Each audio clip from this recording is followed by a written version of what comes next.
இந்த மாதிரி ஒரு எபிசோட விஜய் டிவில போடுவாங்கன்னு நான் சத்தியமா எதிர்பார்க்கவே இல்லை. அதெல்லாம் இல்லை சார்.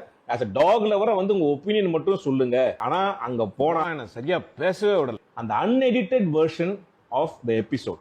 ஹாய் ஹலோ எல்லாருக்கும் வணக்கம் and welcome back to our channel. Badava Gopi அவர்கள் தற்போது வந்துட்டு அவருடைய சமூக வலைத்தளத்தில் ஒரு வீடியோ வெளியிட்டிருக்காரு. அதாவது விஜய் டிவி என்னை நல்லா ஏமாத்திட்டாங்க, அவங்க இப்படி பண்ணுவாங்கன்னு நான் கொஞ்சம் கூட யோசிச்சு கூட பார்க்கவே இல்லை.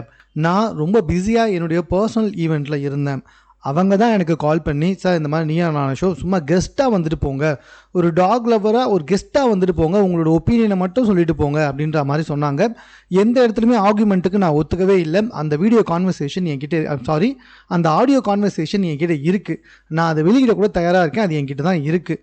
அப்படி மாதிரி என்கிட்ட சொல்லிவிட்டு அங்கே கூப்பிட்டு வச்சு என்னை பேசவே விடலை. அங்கே நடந்ததா தான் அந்த வீடியோடைய முழு விஷயத்தையும் பார்த்தீங்கன்னா அவங்க எல்லாருக்கும் ரொம்ப நல்லா தெரியும். அந்த அன்எடிட்டட் வெர்ஷனையும் விஜய் டிவி வெளியிடணும் அப்படின்னு சொல்லிட்டு நான் இப்போ கேட்டுக்கிறேன் அப்படின்னு சொல்லி ஒரு வீடியோ வெளியிட்டிருக்காரு. இது ஒரு மிகப்பெரிய அதிர்ச்சியை ஏற்படுத்திருக்கு. பிகாஸ் ஆஃப் அந்த ப்ரோக்ராம்க்கு அப்புறமா, அந்த ஷோக்கு அப்புறமா படவா கோபியை சமூக வலைத்தளத்தில் போட்டு பயங்கரமாக கலாய்ச்சி வறுத்தெடுத்து வந்துக்கிட்டு இருக்காங்க. ஸோ எல்லாருமே வந்துட்டு அவரை கலாய்ச்சி வந்துக்கிட்டு இருக்காங்க. ஏன்னா இதுக்கு முன்னாடி கூட ஓகே, ஆனால் இப்போ வந்து படவா கோபியால் தான் இன்னும் பயங்கரமாக வந்துட்டு டாக் லவர்ஸ்க்கு ஒரு கெட்ட பேர் வந்துருச்சு அப்படின்ற மாதிரிலாம் வந்துட்டு சொல்ல ஆரம்பிச்சிட்டாங்க. பட் அவரும் அப்படி தான் பேசியிருந்தார். 11 மணிக்கு மேலே எதுக்காக நீங்கள் வெளியே போகிறீங்க, எதுக்காக வந்துட்டு நடுராத்திரியில் போகிறீங்க அப்படின்ற மாதிரிலாம் கேட்டிருந்தார்.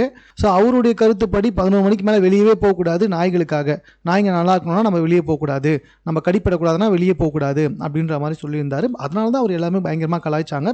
இப்போ என்னடானா இல்லை, அந்த ஷோவுடைய அன்எடிட்டட் வெர்ஷனை வெளியிடணும் அப்படின்னு சொல்லிட்டு கேட்டுக்கிட்டு இருக்காரு.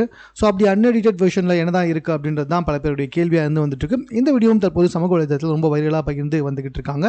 ஸோ இது சம்பந்தமாக உங்கள் கருத்து என்ன அப்படின்றத கமெண்ட்டில் தெரியப்படுத்துங்க. மேலும் இது போன்ற செய்திகளை உடனுக்குடன் தெரிந்து கொள்வதற்கு சென்னை சேனலை சப்ஸ்கிரைப் பண்ணுங்கள்.